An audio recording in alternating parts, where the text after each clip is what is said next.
Right, hello, welcome to Sisyphus Complex Solution. This is episode 194. It's called Technogeddon. The title is obviously a mix of the two words of technocracy and Armageddon, as we are dealing with nukes this week. Essentially where the problem kind of comes in terms of the Armageddon side of things, and that is that we are looking at changes taking place where the die style of oops becomes a part of the increasing risk. But overall, despite the sort of opening imagery, it's not really quite so much doom and gloom as it may first appear. So what we're going into now is one of the organisations that is not listed underneath the MOD, but it absolutely is a part of the MOD, just not from the benchmark period of time. So it's something that was within the MOD, but then wasn't, and then is again, type of thing. So you'll have to bear with a little bit, and there's a little bit of a sidetrack to take place as well. So this one is called the AWE Nuclear Security Technologies. And like I say, it wasn't actually operating under MOD ownership during the benchmark period of time. And so, as you can see on the screen, that the numbers begin from the 2021-22 period. What we can add to that, and do have it appear slightly different to normal and that, but I can then put a year under Labour underneath it. So what that does mean realistically, and that is the reason why I've got the sort of the dash and no entry for the numbers, is that normally I stipulate the benchmark numbers. It wasn't operating during that particular period of time under the MOD as such, so no numbers will be included insofar as that is concerned. I suppose I'll give some perspective as to why it wasn't exactly under the auspices of the MOD shortly, because like I say, it was and then it wasn't, and then it is again. But just looking at the numbers that we got in the financial reports that are available and that will be forming part of the numbers that I'll demonstrate at the end of the MOD audit, there are elements to this that I do find a bit bewildering. The way that the accounts are written, for one thing, is really quite irritating, because it's one of those ones where they put cost of sales in the revenue segment. I find that really annoying. I can't stand it when they do things like that. I've no idea what standard that's actually supposed to be following and that, but it's not the first time I've come across it. But it is an example of something that I can refer to later on to say, well, there is a complete lack of consistency in terms of the accounting standards that are used, and then gives a little bit more credence to rejecting any of this claimed need to adhere to anything around the IFRS. If you know, you know. It goes back to, was it episode 124, something like that. Anyway. Right, they also seem to be paying tax every year when you look at the accounts, despite most of those years being loss-making. And considering we're talking about something that is then effectively based off of being taxpayer money anyway, I don't really see how there's any point in that. It's just one of those areas again that where it just doesn't make any sense to me. I don't understand what kind of accounting standards that they're using to be able to apply that.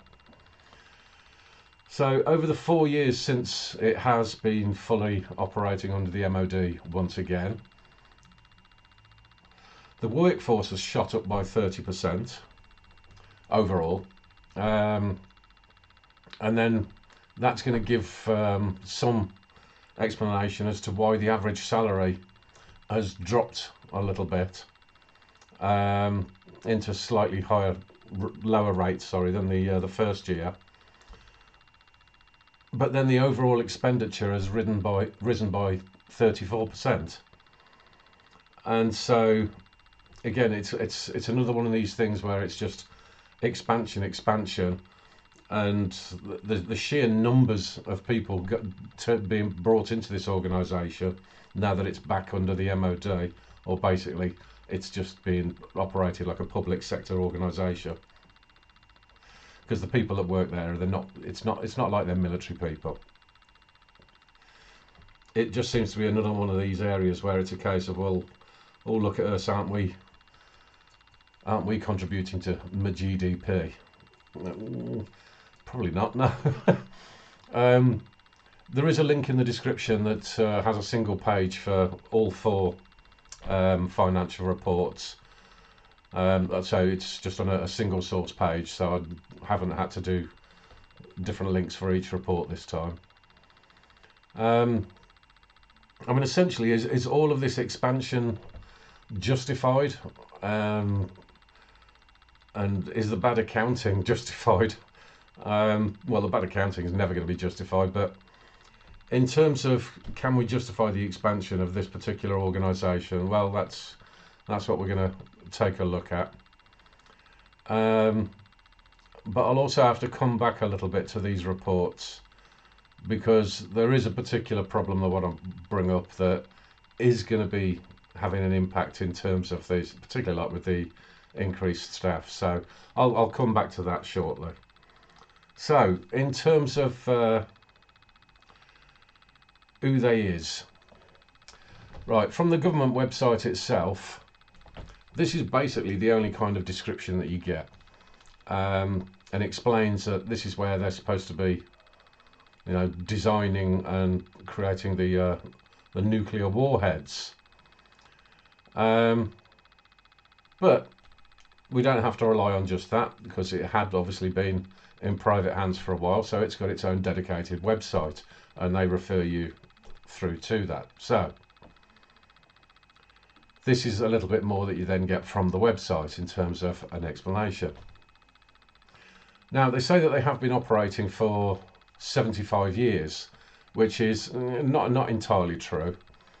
And they do stipulate that the warheads are for sea-based deterrent, which means the nukes that you'll have put on the submarines that, as I explained last week, and that's are really failing to be out at sea anyway, or the ones that are being sent out at sea, and that because they've got a limited supply, are having to go out on extended periods. So not an enormous amount of point in creating a bunch of warheads for no submarines, really. But I also have to include from their own information how they themselves are making reference to relationships with communities and charities, which is never really a good idea. So in terms of the history, it does actually go back to the 1940s, as you'd expect, really. But in terms of the specific dedicated project that would essentially become AWE, yes, that did initiate in 1950, and hence their claim of 75 years ago. But as per usual, it went through a few different names before it actually became AWE in 1987. From 1989, the process began for AWE to be a privately operated operation, whilst still effectively being under the ownership of the MOD. Kind of a slightly unusual situation, but what that did mean is that from 1993, it had a consortium of 3 entities that had took over the operational side of things, and that went through up until 1999, when it changed yet again. I suppose nobody should really be surprised to learn that it then went into a situation where a particular key project basically went to shit and ended up costing the taxpayer over 2.5 times the original budget. And so this is a large reason why it was then eventually decided to bring it back in-house during 2020, and then officially brought into house from July of 2021. So was that period of between 1989, I mean, well, I suppose you can say 1993, but the process did start in 1989. Was that period from then until 2020, was that something that we could call a case of failed privatisation?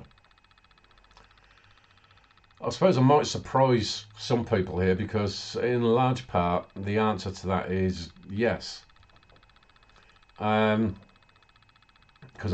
normally I'm not somebody that would say something like that. But the fact that the players that became involved, that they were and still are the exact kind of leeches that are well known for being leeches, and that are pretty much the atypical sort of partners with the blob form of corruption. I suppose best exemplified by the fact that Serco was one of the partners. And so what that does mean is one of the key reasons why it was a failure is because it wasn't really looking towards having a partnership with success-focused organisations. It's a distinct part of the problem that you can identify to say that is it a failure of privatisation? Well, yes and no, because it depends on who it is that you're actually allowing to take over the operation from a private perspective. But then that also ends up begging a further question, which is that where are these so-called successful organisations anyway that we all seem to think exist in the private sector, or at least those of us that say, well, public sector bad, private sector good. Well, if there isn't actually anybody available in the private sector, then you're basically balls one way or the other, aren't you?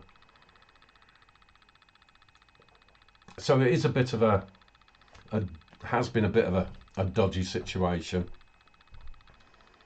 and begs a lot of questions again. But because you've got this command and control economy style situation, it's very, very difficult to come across somebody that would actually be capable of stepping into those kinds of shoes.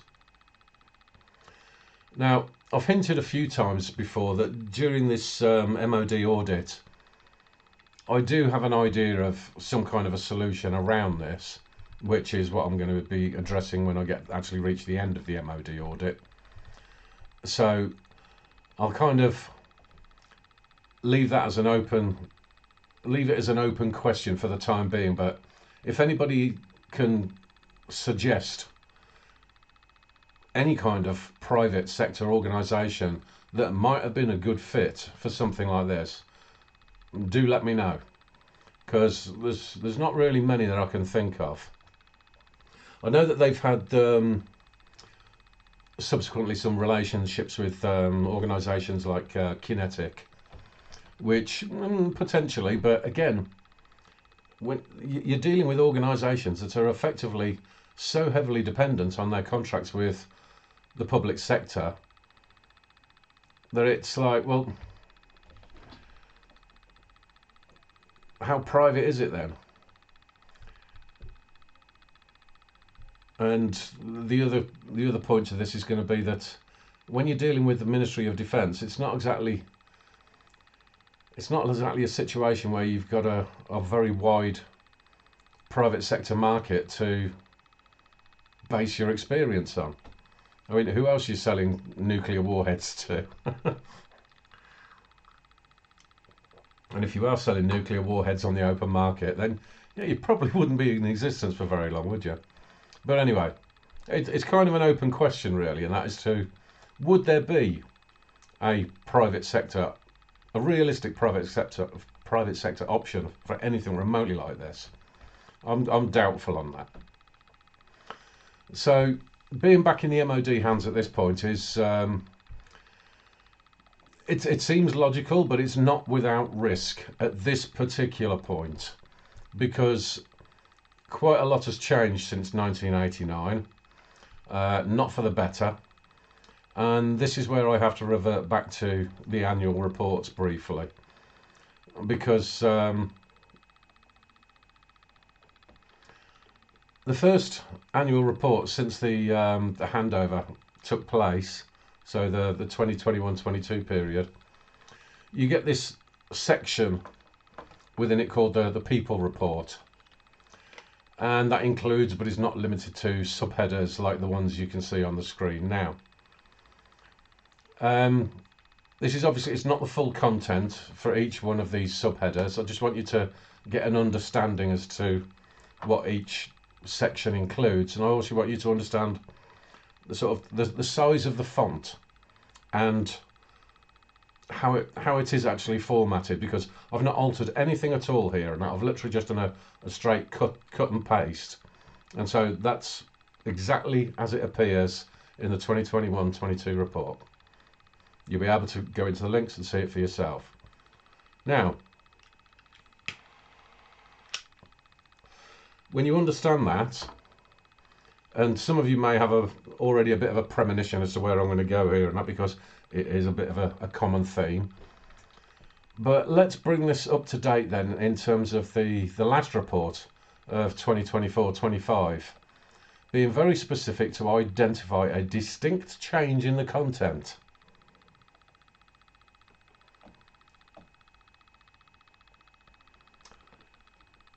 Once again, I've not changed anything in terms of the font, format, size of it, anything.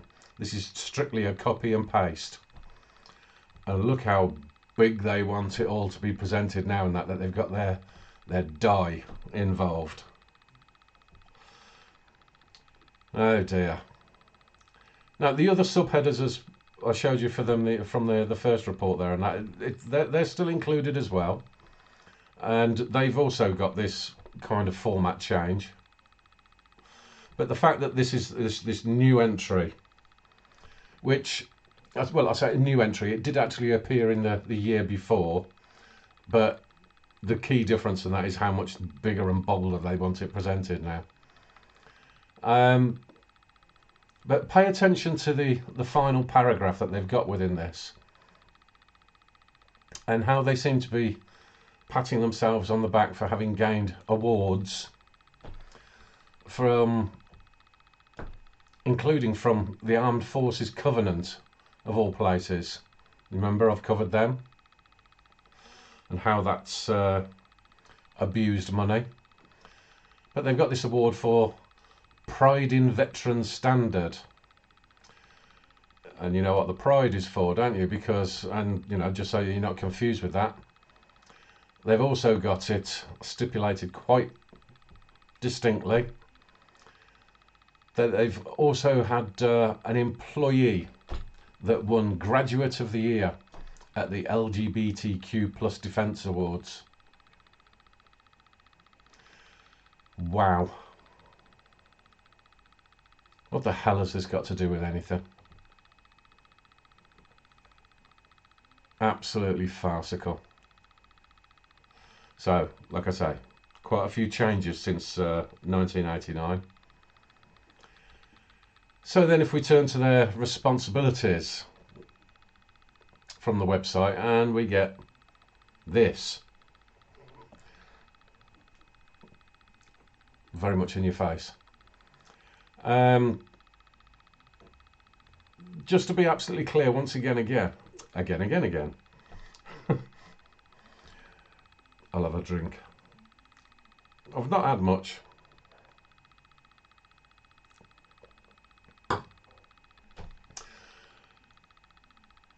Once again, this is an organisation that is supposed to be making nuclear warheads.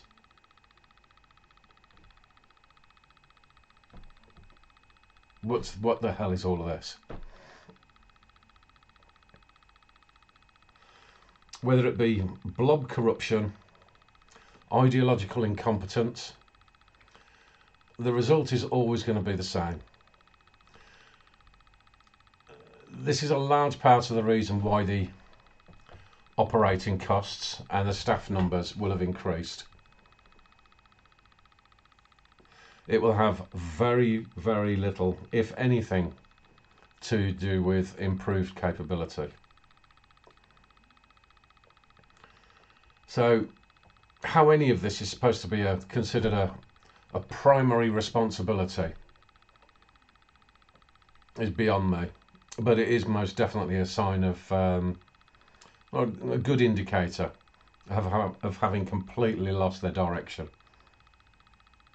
They think that they needed to bring it back in-house because excessive costs from a failed project from the usual sort of suspects, and now they're doing this, which is tantamount to probably doing worse.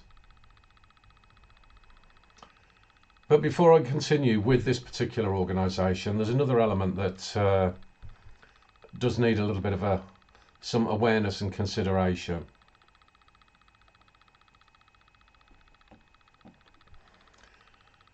The partners that they have tends to be quite standard these days. Like I say, then ends up being not a hugely different problem to having handed it over to the usual suspects, really. But we've got a bit of an issue here in terms of what you might consider to be circular partners, where I can narrow down the first 5 entries to simply calling it academia and industry, because that's effectively what it boils down to. And the industry part is basically, like I said, the very same organisations that failed them are still going to be consulted and be a part of it. It's pointless. But the rest of it is all just sort of different levels of access to academia. And there's a great deal of, should we say, lean principles that could be applied here. Now you'll notice that I've outlined in red at the bottom there the technologies for license, and where you'll see the DIPR stipulated, which is actually a process, it's not an organisation. But then that's followed up by the entry of Ploughshare Innovations, and that is an organisation. And this one I want to focus on a bit, because this is an entity that is 100% owned by the MOD, and it is also linked with the Defence Science and Technology Laboratory that I covered in episode 174. So I just want to have a quick look at that one.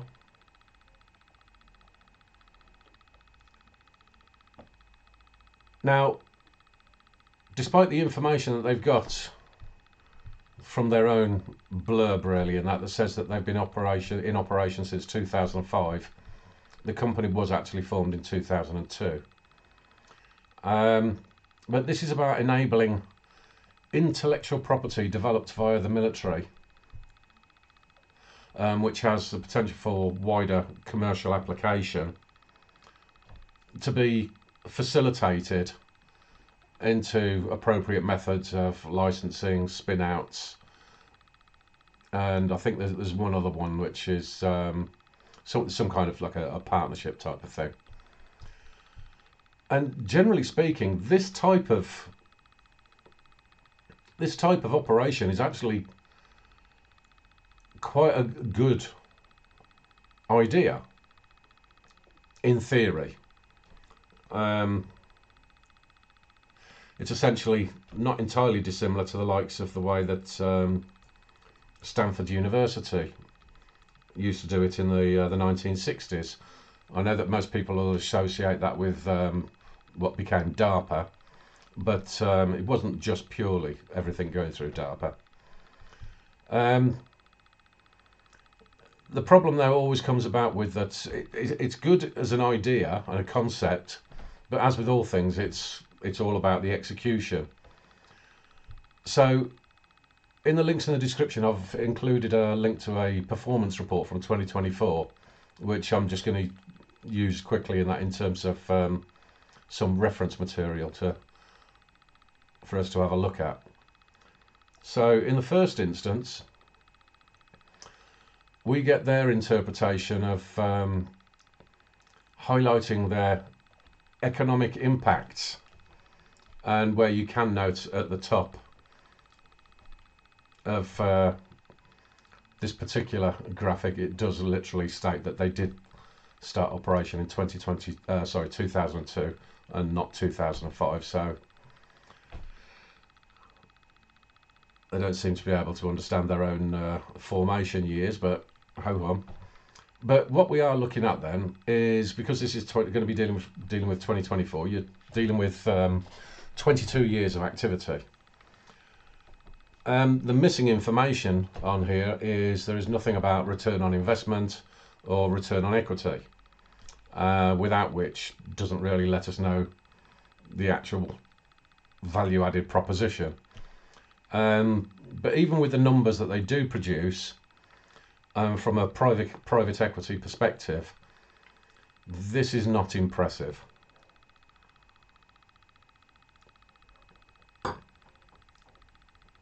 If we break this down a little bit further into the activity status, the highest number of live activity is through licensing, which is the entrance or the entry that has the lowest financial return. And then at the bottom four categories, you've got a failure rate of 41%. Now, obviously, I have to give my personal perspective insofar as this is concerned, and just say that this kind of failure rate is not necessarily an indication of poor performance. And the only reason why that is the case is that the reality of how difficult it is to pick winners and losers is that it does require some really good judgment and understanding. And so when you're looking at having something like this dealt with in a effectively, like, as I keep referring to, that a command and control economy, which is always a bad idea, then by default it's essentially going to then be operated by a kind of a bureaucratic mindset, where their decisions are going to reflect that command and control. And so, like I say, I don't think it's necessarily an indication of a particularly bad performance. I think the numbers show that in and of itself. But if they had better commercial understanding, then maybe these numbers could and should be improved. And that's kind of where the problem always is with this kind of situation, because you'll very likely have prospects in terms of the access to IP that you have, in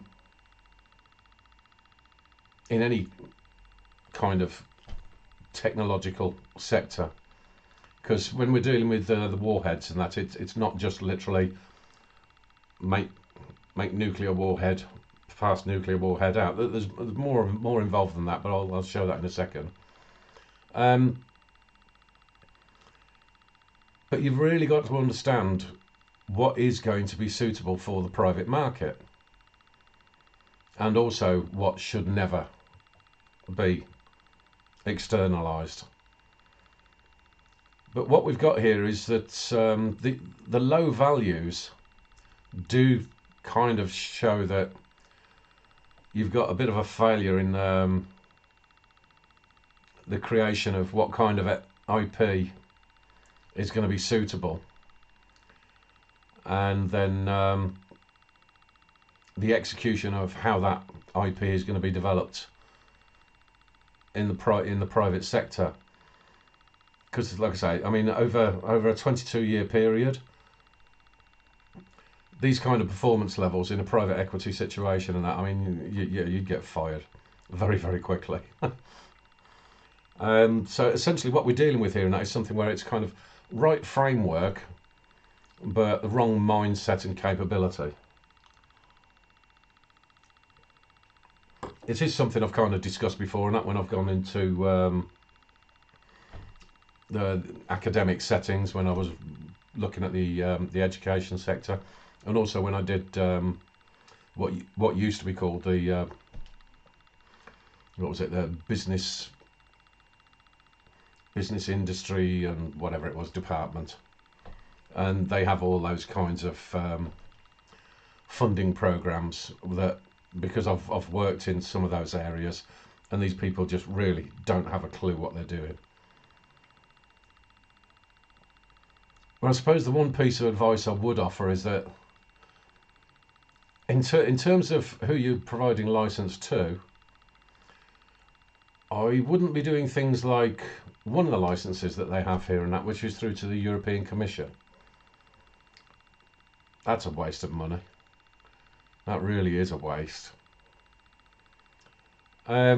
So I mean, this is a slight diversion away from the main organisation that I want to talk about this week, which is AWE, which I'm going to return to in a second. But it is an operation that we need to know about. We need to understand that it is something that is effectively taxpayer owned. The fact that it's not listed, and I dare say most people in the wider public domain have got absolutely no idea that this even exists.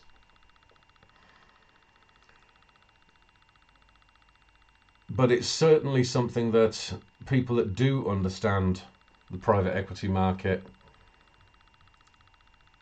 and that I say the problem that you're going to have realistically is that the people that do work in the private equity sector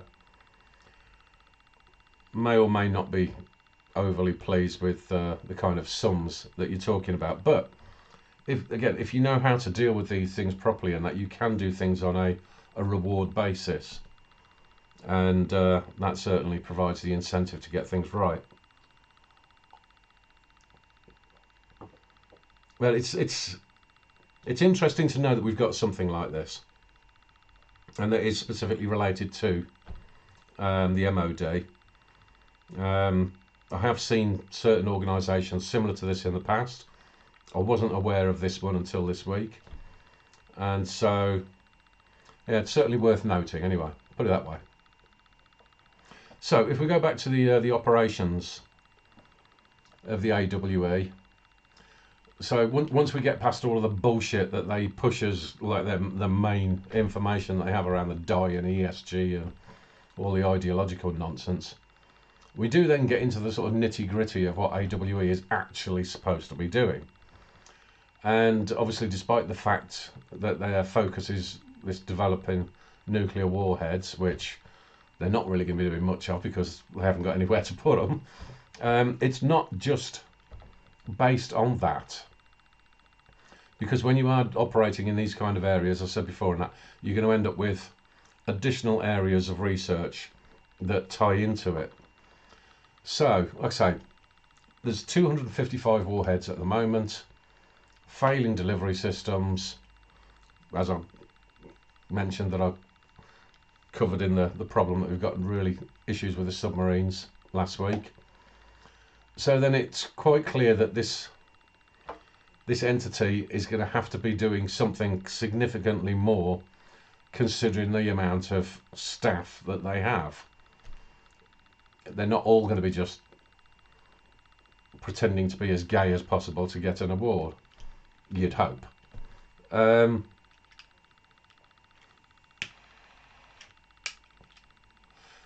So some of the developments that are based around similar types of fields that would lead into the creation of nuclear warheads sends you in areas of other technical capabilities. So it's worth understanding what these are. And for my part, effectively the materials science and the advanced mathematics are the ones that are key areas of interest, and it would need diving into the actual operations themselves to get a better perspective as to what kind of value would sit behind that, because there certainly would be value if it's being done to any level of actual expertise.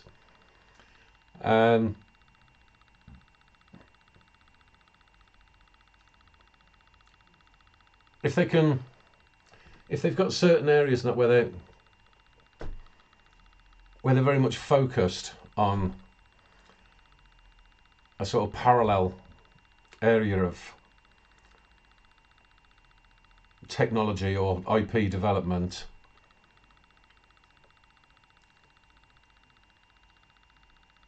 so this advanced mathematics one, and that is because it's based on the modelling.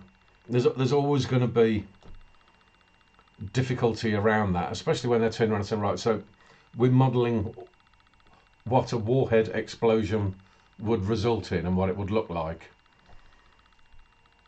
I mean, the types of confounders that you're going to have with that, and if you go back to the history of like the beginnings of like with the hydrogen bombs, what they were anticipating and what their end results were very, very, very different. And so I think there's certain areas around that. I mean, I'm glad that they are turning around and actually included advanced mathematics rather than just saying modelling, because that is one of the key areas of models themselves where there is a very distinct lack of capability. So I'd be interested to understand exactly what level they're actually operating with in that particular section, because in terms of IP, yeah, that's going to be, that would really be an advancement that could be having a whole range of applications. But the main reason for wanting to delve into all of this type of stuff and have a real close investigation and audit of the different areas of technology that they're apparently able to deal in, that would be one of the areas where you're going to get a better idea as well, not only of what the true value is going to be, but also what is going to be surplus to requirement. Because I guarantee that's going to be the area where your die community is very much going to be out the door. Because if you're not doing something of value, then you're not needed, are you? I don't care about people winning a which orifice do you want to shove it in award. It's just no thanks. We don't need it. But the very fact that this kind of stuff is taking place within this organisation, it means that it's definitely not something that I would look towards ignoring or dismissing. It's just a matter of making sure that you get the system right and being able to encourage the right areas of development. And in that same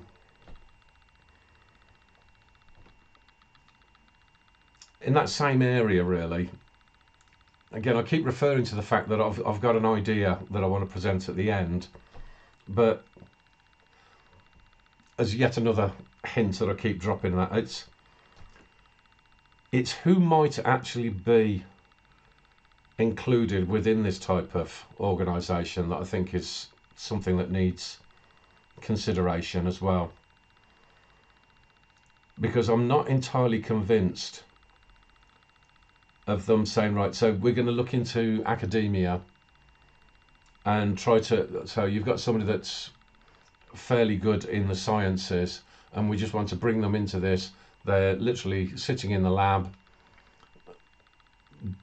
fiddling around until they can come up with something that's of some importance, and then they're just sort of going home as a general member of the public. I think there's areas here where we could and should be linking it to our boys in the military. to give them opportunities, should we say.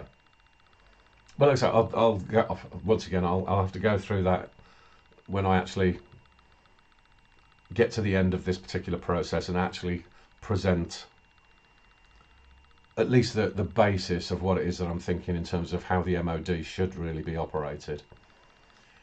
Because I've got a funny feeling a lot of people are really not going to like my idea around that. But ho hum, such is life.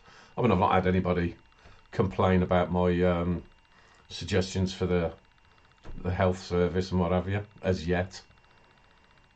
Nobody's taking it up as an idea either, but you know, there you go. Voice in the wilderness as usual. Right, so I mean, I think that pretty much says as much as I need to say as far as AWE is concerned. Like I said, there's certain types of organisation that I don't really feel the need to go overboard in terms of what it is that I am going to present in these episodes, because we are dealing with the MOD after all. So, in terms of the financial position, it doesn't change because, as I say, AWE wasn't on the books officially when it comes down to that particular benchmark period. But I have added the numbers for the subsequent years, so when I get to the end of the MOD, I'll do the full 5 years and you'll be able to see what the differences were made there. I'll also put this ploughshare to one side, because this is not really one that should be included in the group accounts, but it's there as a side note just in case. So in terms of policies, both AWE and ploughshare are going into review and reform, at least in the initial phase. It's going to take some direct investigation to examine what can be left operating and in terms of AWE, because there is a potential outcome here for amalgamating it into the defence nuclear enterprise. You know, I don't really see the point of this great sort of separating and siloing down to the point of extracting knowledge away from each other that could actually end up being useful together.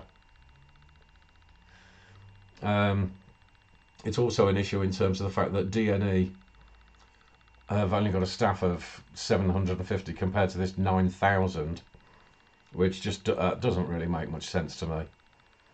And so I dare say I'd expect that at least probably half of these people would be surplus to requirement, and then you'll have your expendables, which will be your die hires. Don't need them. So at least initially it'd be reviewed, and then a potential outcome at least of being abolished once that the operation has been streamlined and understood correctly. If the technical development side is still allowed to operate on the DNA, it wouldn't really mean any impact to their developments either, so I can't really see too much of an issue in terms of bringing those together. In terms of ploughshare, again, you might be surprised that I wouldn't abolish this, but the main thing that I would be looking to do, and that is make wholesale changes to the staff, which specifically I mean the management and the board, because I don't think that they know what they're doing. There is a link in the description to it and that, and just it's one of that. I know people say that you shouldn't just judge people by their looks and all that sort of stuff and that, but I'm sorry, but no, I can. I do, and I will. I only have to just look at these people and I know that you're clueless. You just don't belong there. I do have an idea of how that particular organisation could evolve, but like I say, that's the MOD development proposal side, which I'll leave until the end. But the key takeaway for both is that there would be an awful lot of people that would end up looking for a job, so ho hum to that one. In terms of the next part of things, which over the last several weeks now, and that has been about the DVLA. Well,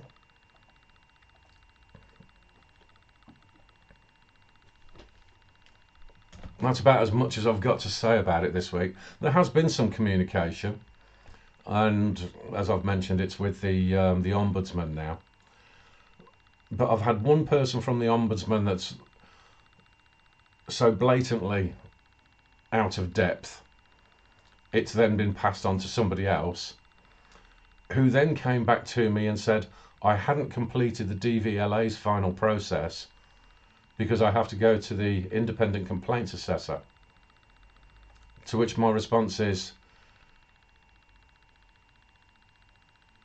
the independent complaints assessor is not the DVLA.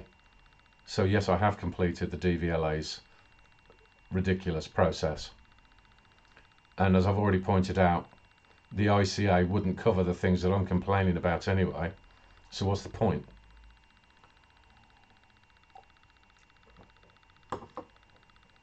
I've also, as I said, I mean, I've had certain things prepared for this, and so one of which I did drop on them, which is that I know damn well that their core concern is going to be the fact that I am pushing the misconduct in public office side of it. And I know they always shit their pants when anybody says anything like that. They don't want to do it, they don't like it, they're scared of it, they want to avoid it as much as possible. And so what I have done is I've sent them a reference and then included indication of considerably more, where I've pointed to them to say, well, here's reference of a case that you've already dealt with, which is incredibly similar, and you found them to be wrong. And I can point to a whole bunch more if you'd like, not only from the Ombudsman's office, but also from the courts, and not only from the DVLA, but also their partner, the NSL, various violations. So when you're considering misconduct in public office, it's because it's a habit. There's a pattern there.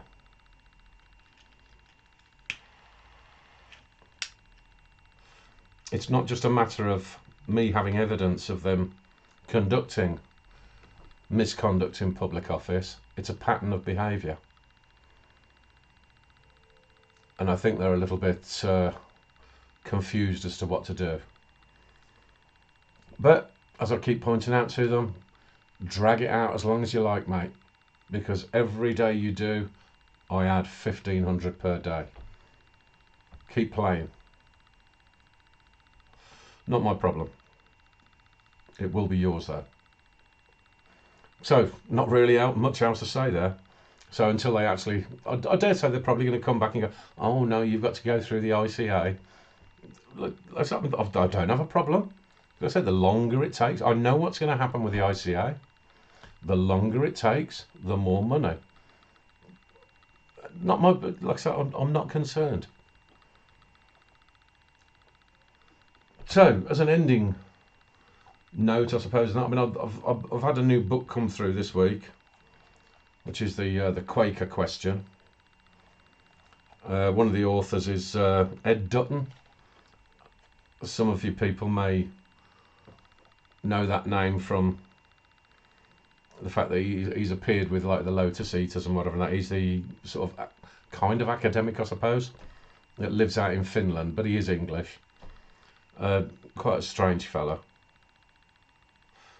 I mean, I took an interest in it and that because the issue of the Quakers has come up quite a lot over the last couple of years. But I have to say that from a reading perspective, I might end up struggling. It's not a big book by any stretch of the imagination, but I might struggle to get through this one. because I have to be quite honest about this, is that it seems like it's written by and for a teenager. It's not exactly the most high-end type of authorship. It's a little bit lowbrow for my liking. But, you know, if that's the market he's looking for. I have also ordered another book, which unfortunately is not going to be here for some time apparently. But it's the two swords of something or other. That what's it? Ibrahim something or other. Basically about like the Crusades. And that's a good substantial book, and I hope to God that his method of writing is better than this. But I think that's a particular part of history that is most definitely of interest, and something that people do need to remind themselves of.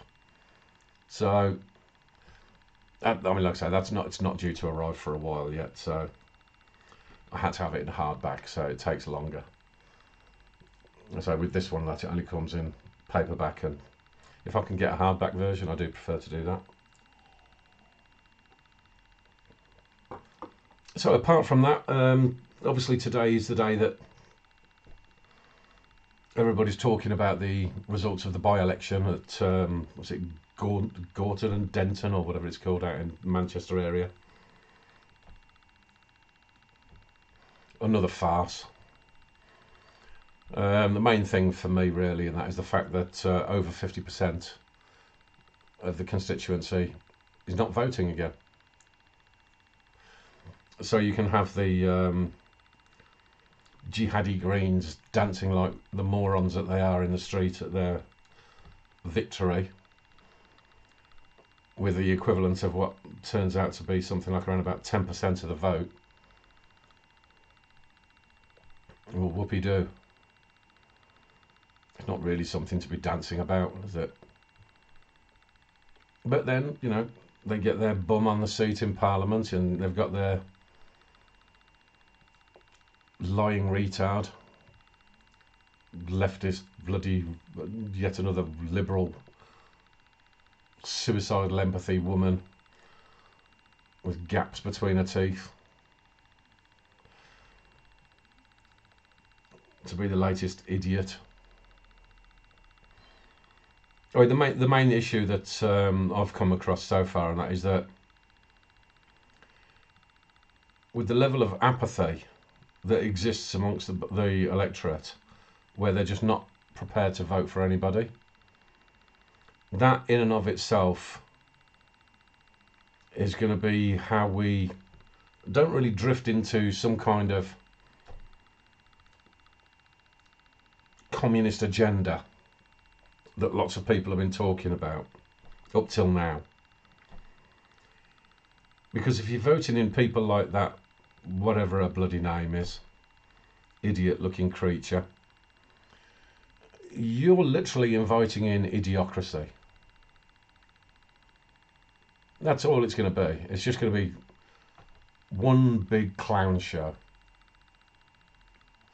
I mean, it already is to a certain degree and that, but I mean, there's more sinister undertones to it. But if you're inviting in people like that, I mean, it literally is just put your red nose on. Because everything is just going to be such a farce. But as per usual, it's up to everybody to get off their arse and do something then, isn't it? Let's see what happens with this restore, which, as per usual, kind of has all the promise, as we've seen happen in the past, and it's all a matter of the delivery then, isn't it? We'll see. I can't say I'm jumping up and down with excitement about it, but at least there's a little bit of an option available.